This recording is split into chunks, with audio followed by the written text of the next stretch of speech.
Hello दोस्तों, तो आज हम बात करेंगे आईएनएस विक्रांत एयरक्राफ्ट कैरियर के बारे में, जिसे बनाकर इंडिया ने 7वां स्थान प्राप्त किया है। ये भारत में निर्मित अब तक का सबसे बड़ा एयरक्राफ्ट कैरियर है। इससे पहले एयरक्राफ्ट कैरियर बनाने वाले देश USA, UK, France, Russia, Italy और चाइना, ये 6 ही देश थे। आईएनएस विक्रांत में 76% स्टील और लोहा इंडिया ने खुद से तैयार किया है, क्योंकि इंडिया के दोस्त कहे जाने वाले देश रूस से जब विक्रांत को बनाने के लिए स्टील मांगी तो रूस ने मना कर दिया था। आईएनएस विक्रांत इतना बड़ा है कि इसमें 4 आईफिल टावर के बराबर लोहा और स्टील लगा है। ये इतनी बिजली पैदा कर सकता है, उससे 5000 घरों को रोशन किया जा सकता है। ये इतना बड़ा है, इसका फाइट डेक भी 2 फुटबॉल ग्राउंड के बराबर है। विक्रांत में 630 CIWS गन तोप लगाई हुई है, जो दुश्मन के टारगेट की दिशा में घूमते हुए उस पर गोलियां बरसाती है। विक्रांत के किचन में एक दिन में 10,000 रोटियां सेकी जा सकती हैं। ये इतना बड़ा है मानो कोई समुद्र में चलता फिरता शहर हो। तो चलिए आईएनएस विक्रांत के बारे में डिटेल में जानने की कोशिश करते हैं। इस वीडियो को मैंने 2 पॉइंट में डिवाइड किया है। पहले पॉइंट में हम विक्रांत की ऊंचाई, लंबाई, स्पीड जैसे और भी डिटेल के बारे में जानेंगे, और दूसरे पॉइंट में हम विक्रांत में कौन कौन से आधुनिक हथियार लगे हैं उनके बारे में जानेंगे। तो चलिए आईएनएस विक्रांत के बारे में डिटेल में जानने की कोशिश करते हैं। विक्रांत के डिजाइन का काम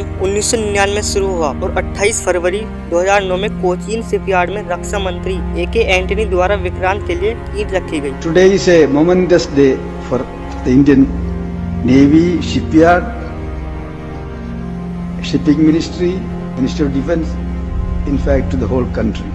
और अगस्त 2011 में रक्षा मंत्रालय लोकसभा की सूचित किया गया कि लीड कैरियर के हल के लिए निर्माण कार्य 75% पूरा हो चुका था और कैरियर को पहली बार दिसंबर 2011 में लॉन्च किया जाएगा। 29 दिसंबर 2011 को वाहक का पूरा पतवार पहली बार CSL में अपनी सूखी गोद के लिए बाहर निकला। अब ये सूखी गोद क्या होती है? दरअसल सूखी गोद से सारा पानी निकाल दिया जाता है, क्योंकि जहाज निरीक्षण या मरम्मत करने के लिए यहाँ लाए जाते हैं, और पतवार का आंतरिक काम और फिटिंग 2012 के दूसरी 6 माह तक पूरी की जाएगी। आईएनएस विक्रांत अगस्त 2013 में लॉन्च के दौरान जुलाई 2013 में रक्षा मंत्री एंटनी ने घोषणा की कि विक्रांत को 12 अगस्त के कोचीन शिपयार्ड में लॉन्च किया जाएगा। जहाज को उनकी पत्नी एलिजाबेथ एंटनी ने 12 अगस्त 2013 को लॉन्च किया था। कोचीन शिपयार्ड में बने इस आईएनएस विक्रांत की लंबाई 262 मीटर है और चौड़ाई 62 मीटर और ऊंचाई 59 मीटर है। आईएनएस विक्रांत को साल 2009 में बनाना शुरू किया था और वहीं अब 13 साल बाद ये बनकर तैयार हुआ है। विक्रांत में GE मरीन के इंजनों का इस्तेमाल किया गया है। आईएनएस विक्रांत में इस्तेमाल किए जा रहे LM2500 इंजन की क्षमता 88 मेगावाट की है, यानी कि 1,10,000 हॉर्स पावर से ज्यादा। इतने दमदार इंजनों की बदौलत से ही आईएनएस विक्रांत की क्रूजिंग स्पीड 18 नॉटिकल मील है और अधिकतम स्पीड 28 नॉटिकल मील यानी कि 52 किलोमीटर प्रति घंटा है। विक्रांत एक बार ईंधन भरने के बाद 7,500 नॉटिकल मील की यात्रा कर सकता है, जो कि 14,000 किलोमीटर के बराबर है। GE मरीन के मुताबिक LM2500 इंजन 227 ग्राम प्रति किलोवाट घंटा के हिसाब से गैस का इस्तेमाल करता है। इसी वजह से इसकी रेंज 7,500 नॉटिकल मील यानी कि 14,000 किलोमीटर है। विक्रांत के अंदर 16 हॉस्पिटल बेड और 250 फ्यूल टैंकर, 2400 कंपार्टमेंट यानी कि 2400 कमरे हैं। इस पर लगभग 1600 नौसैनिक तैनात किए जा सकते हैं। महिला अधिकारियों और महिला अग्निवीरों के लिए स्वदेशी एयरक्राफ्ट कैरियर में खास व्यवस्था की गई है, यानी कि महिला नौसैनिकों को भी तैनात किया जा सकता है।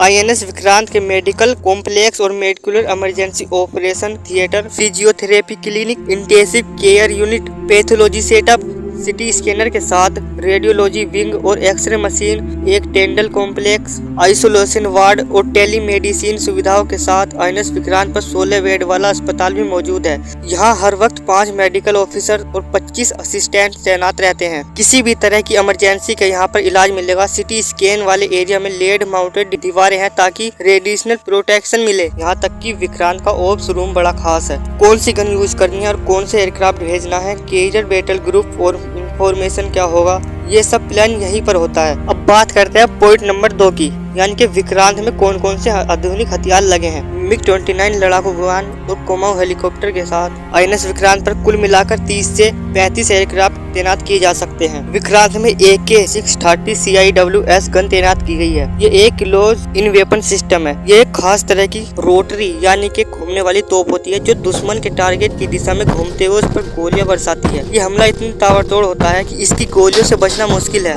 इस तोप का वजन करीब 1,800 किलोग्राम होता है। दुनिया भर की और भी कई सेनाएं AK-630 गन का यूज करती हैं। इसे चलाने के लिए सिर्फ एक आदमी की जरूरत होती है। चारों दिशाओं में किसी भी एंगल में घूमकर दुश्मनों को टारगेट कर सकती है। इसकी फायरिंग रेंज 4000 राउंड प्रति मिनट से लेकर 10,000 राउंड प्रति मिनट है और ये ऑटोमेटिक होती है। टारगेट जैसे ही इसकी रेंज में आता है यह खुद ब खुद फायरिंग करना शुरू कर देती है। इसकी गोलियों के लिए इसमें बेल्ट लगाई जाती है। ये बेल्ट 1000 राउंड से लेकर 4000 राउंड तक होती है। INS विक्रांत पर 32 सेल्स है जो वर्टिकल लॉन्चिंग सिस्टम VLS पर काम करती है, यानी कि 4 मिसाइल के 8 सेल्स, इनमें 32 बराक 8 मिसाइलें निकलेंगी। इस सतह से हवा में वार करने वाली मिसाइल होती है जो आधा किलोमीटर से 100 किलोमीटर तक हमला कर सकती है। ये मिसाइल बिना धुएं के उड़ती है, इसलिए आकाश में नहीं दिखती। ये लगभग 2400 किलोमीटर प्रति घंटे की रफ्तार से दुश्मन को तबाह कर सकती है। विक्रांत पर 4 ऑटो ब्रेडा 76 mm के ड्यूल पर्पस कैनन लगाए गए हैं। एक कैनन का वजन लगभग 7.5 टन होता है। इसे रिमोट कंट्रोल से चलाया जाता है। ये लगभग 76 मिलीमीटर कैलिबर वाली तोप है जो -15 डिग्री से लेकर 85 डिग्री एंगल तक अपने बैरल को घुमाकर हमला कर सकती है। ये 360 डिग्री घूमकर दुश्मनों के विमान, हेलीकॉप्टर, फाइटर जेट पर ताबड़तोड़ फायरिंग करती है। फाइटर जेट पर कॉम्प्लेक्स मोड में ये 85 राउंड प्रति मिनट की फायरिंग करती है और सुपर रेडी मोड में 120 राउंड प्रति मिनट फायरिंग करती है। इसमें से निकलने वाले गोले 915 मीटर प्रति सेकंड की गति से आगे बढ़ते हैं। इसकी रेंज 16 से 20 किलोमीटर तक की होती है। MiG-29 के जेट INS विक्रांत एक फाइटर का हिस्सा है। MiG-29 के लड़ाकू विमान एक बेहद उन्नत विमान है जो किसी भी मौसम में उड़ान भर सकता है। ये ध्वनि से दुगनी रफ्तार में यानी कि 2000 किलोमीटर प्रति घंटे की स्पीड से उड़ान भर सकता है। ये अपने वजन से 8 गुना ज्यादा भार लेकर उड़ सकता है और तो ये 65,000 फीट तक ऊंचाई पर जा सकता है। MiG-29 के चौथे जनरेशन का हाईटेक विमान है।